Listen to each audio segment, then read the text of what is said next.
À l'entame de la réunion du comité exécutif de la FECAFOOT ce 5 février à Yaoundé, une démission de Samuel Eto'o rejetée par les membres du comité.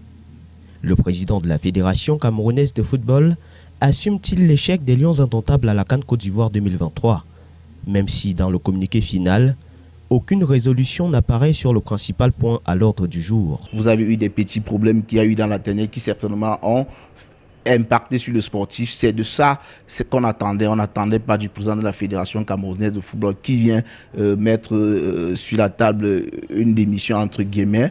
Et aujourd'hui, je peux dire que ce coup a été reçu parce que honnêtement, on ne parle plus de la participation du Cameroun. Vous voyez, on parle désormais de la démission d'Eto'o. En lieu et place, une motion de soutien doublée de déférence.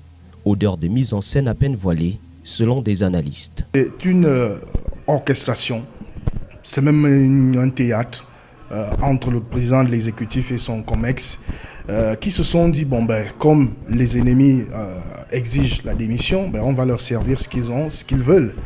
Eh bien, je dépose ma démission et puis le COMEX naturellement rejette. D'un point de vue politique, l'acte se révélerait plein de signification. Ce gars, Samuel Eto'o, est en mission pour le politique, pour nous distraire, être le faux piston qui va à chaque fois déjouer l'attention des Camerounais.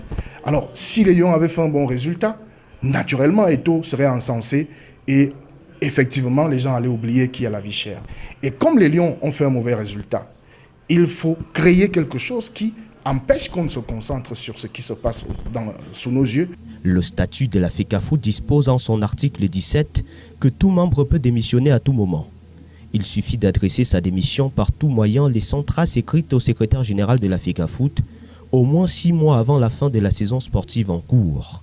Elle ne devient juridiquement valable qu'au moment où le membre s'acquitte de ses obligations financières. Mais nulle part il n'est mentionné que la démission doit être soumise à l'examen des membres du comité exécutif.